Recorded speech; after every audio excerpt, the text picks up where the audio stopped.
আসসালামু আলাইকুম। আজকে আপনাদের মাঝে নিয়ে আসলাম পাতাকপির বড়া বা পাকোড়া, যেটাই বলেন না কেন।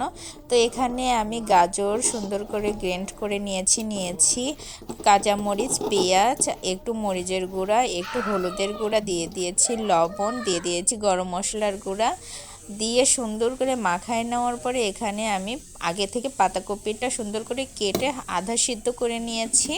নেওয়ার পরে এটা দিয়ে দিলাম, তারপরে দিয়ে দিয়েছি কিছুটা কালো জিরা, দিয়ে এখানে দিয়ে দিচ্ছি চালের গুঁড়া। এখানে আমি চালের গুঁড়াও দেব এবং কিছুটা ময়দাও অ্যাড করে দেব, যাতে একটু নরম হয়।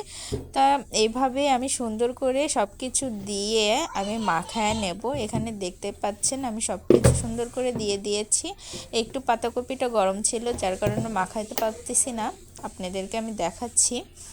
তারপরে আমি কিছুটা ঠান্ডা হয়ে আসার পরে আমি এখানে দিয়ে দিলাম ময়দা অল্প একটু দিয়ে দিয়েছি একটু নরম হওয়ার জন্য। তো ময়দাটা দেওয়ার পরে সুন্দর করে আমার হাত দিয়ে চেপে চেপে এটা মাখায় নিচ্ছি। তো মাখানো যতক্ষণ পর্যন্ত এটা পুরাটা সুন্দরভাবে মাখানো না হচ্ছে ততক্ষণ আমি মাখাতেই থাকবো, কারণ সব কিছু উপকরণ যেন একসাথে মিশে যায়। তো আমার দেখতেই পাচ্ছেন মাখানোটা কমপ্লিট অলমোস্ট। তো এখানে আমি এখন একটা প্যান বসায় দিব, দিয়ে তার মধ্যে দিয়ে দিব হলো তেলটা গরম হয়ে আসার পরে এখানে আমি সেই উপকরণগুলো সুন্দর করে পেঁয়াজুর শেপে দিয়ে দিচ্ছি।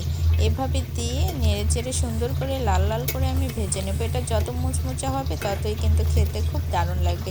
হ্যাঁ, এখানে আমি দিয়ে দিয়েছিলাম এক পিস মাছ ভেজে, মচমচা করে ভেজে সেটাও দিয়ে দিয়েছিলাম, সেটা স্কিপ হয়ে গেছে, দেখানো হয় না। আপনারা না চাইলে নাও দিতে পারেন। মাছটা আমি দিয়ে দিয়েছিলাম আমার ছেলের জন্য, ছেলে মাছ খেতে চায় না, যার কারণে আমি দিয়ে দিয়েছিলাম।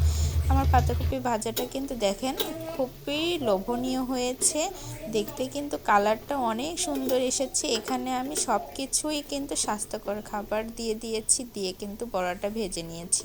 তো এইভাবে ভাজা হলে আমি সবগুলো উঠায় পরিবেশন করে ফেলবো। আল্লাহ হাফেজ। আমার ভিডিওটি ভালো লাগলে লাইক কমেন্ট শেয়ার করে আমার চ্যানেলটি সাবস্ক্রাইব করে দিবেন। আল্লাহ হাফেজ, সবাই ভালো থাকবেন।